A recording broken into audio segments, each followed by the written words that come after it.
Thanks for joining me on episode 693 of the Inspired Stewardship Podcast.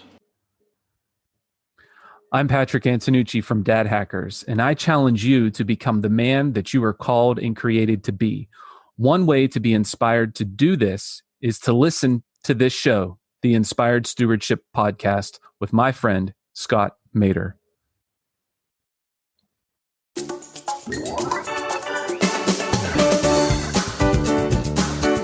And you got to be careful when you're picking, how do I theme this area or how do I theme this day? You want to make sure that you're theming it and you're working in an area that actually matters.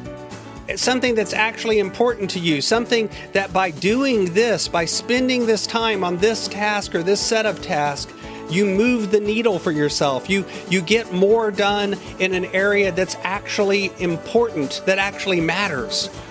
Welcome and thank you for joining us on the Inspired Stewardship Podcast. If you truly desire to become the person who God wants you to be, then you must learn to use your time, your talent, and your treasures for your true calling. In the Inspired Stewardship Podcast, you will learn to invest in yourself, invest in others, and develop your influence so that you can impact the world. In today's episode about impacting the world by stewarding your time, I talk with you about why sometimes just identifying the one thing for your day or for your life can be so valuable. I share why that can be scary, but often provides clarity. And I also talk with you about why knowing your one thing gives you power. As we talk about stewarding your time, wouldn't it be great if you could support this podcast and do it without just taking too long? Turns out you can't. All you have to do is use inspiredstewardship.com/Amazon when you're ready to make a purchase via Amazon, and a small commission will come back to support the show just that quick. If you enjoy the show when you are ready to buy from Amazon, just use inspiredstewardship.com/Amazon.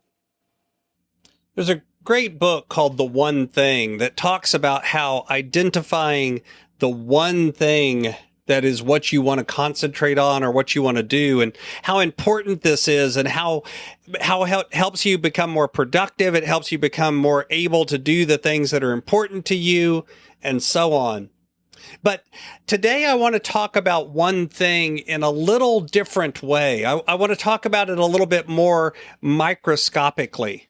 See, one of the problems that I see folks struggling with when I'm working with people on productivity and time is in getting started and in doing the things that are around them that they really need to do. I do it as well. I think we all do from time to time, where you have a horde of tasks that you need to get done, and it's so easy to just put them off and say, I'll start on it tomorrow, I'll start on it the next day, I'll start on it the next day, and pretty soon that list has piled up and piled up. And, we talk about identifying the 3 big rocks that you want to get done in a day and these sorts of things as a productivity tool, or ranking your to-do list and focusing in on the top 2 or 3 things that you want to do. And those are certainly valuable techniques, and they do work.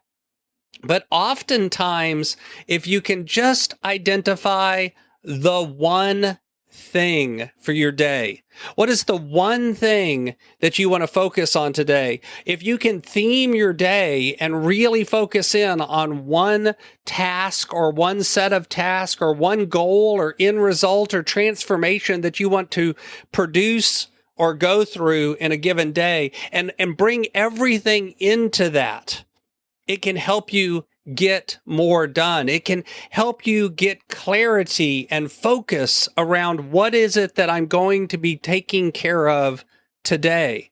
And that clarity helps us get more productive, because you see, one of the things that holds us back from productivity is not a lack of focus, and it's not going once you get started. It's the actual getting started part. It's what's the smallest task that I need to start on so I can get moving. If you want to start writing, what's the smallest task? It's writing one letter or one word. It's getting started that often holds us back. And I've seen this happen to people when they have a million things on their to-do list from 100 different topics and all different areas of their life. But if you can block off 2 or 3 hours for a day, or if you can block off a full day and focus in on this is the theme, today's going to be cleaning day, or today's going to be the day that I work on writing, or if it can't be a whole day, this first 3 hours of the day, that artificial boundaries around time helps give you clarity, and it helps give you focus, and it also helps you get started on this. It can seem kind of overwhelming and frightening at first, because the truth is, when we theme in our day like that, it seems like by ignoring everything else, we're going to get behind in other areas. But the interesting thing is, you often get so much done in that one area that now you can cycle through and not do work in that area for a couple of days. It gives you time to catch up in other areas because that focus gets you moving. Knowing the one thing for your day, knowing what is the theme for today, really gives you power to get started. It really gives you power to get moving. It really gives you a clarity, and everything that you do during that block of time, that day, that half day, that hour, whatever it is, should build towards that larger goal, should build towards that larger task. You know, it's part of the technique that we can use of blocking time or chunking or bringing tasks together that have similar things or similar, the brain works in a similar way when you're working on those tasks. That gives you a degree of efficiency. That gives you a degree of getting moving quickly that often doesn't happen when you're trying to multitask or switch from one task to the other. As you switch, your brain gets distracted. Your brain gets pulled in other directions. Your brain begins to say, well, what am I supposed to do now? And it has to reset and refocus and rebuild from the ground up. But knowing that everything I'm going to be working on today is cleaning helps bring focus to that task. And by the same token, it also helps create a little bit of pressure to actually be working in that area. It creates a little bit of a gamification where you can compete against yourself and see if you can get more done or get it done quicker this time than you have in the past. It begins to give you the ability to align those tasks together and get a lot of things done in one major area of your life. And you got to be careful when you're picking, how do I theme this area or how do I theme this day? You want to make sure that you're theming it and you're working in an area that actually matters. It's something that's actually important to you. Something that by doing this, by spending this time on this task or this set of tasks, you move the needle for yourself. You get more done in an area that's actually important, that actually matters. And the only person that can know if it's important and if it matters is you. See, that's another problem that we have. We often let our time be dictated upon us by others.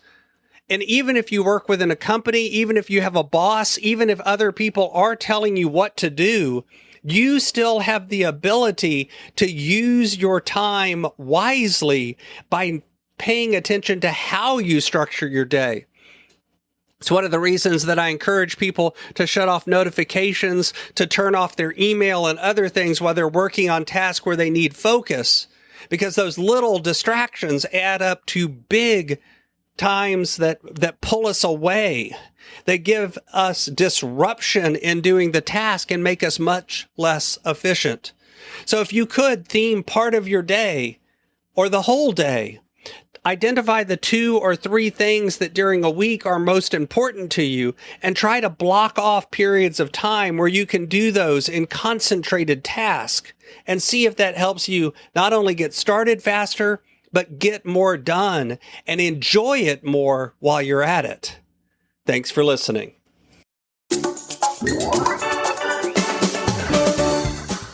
Thanks so much for listening to the Inspired Stewardship podcast. As a subscriber and listener, we challenge you to not just sit back and passively listen, but act on what you've heard and find a way to live your calling. If you like this episode on the stewardship of time, be sure to sign up for our Stewardship of Time Tips series by going to inspiredstewardship.com/time or texting 44222 Time Tips and that'll get you our best tips on stewarding your time. Until next time, invest your time, your talent, and your treasures. Develop your influence and impact the world.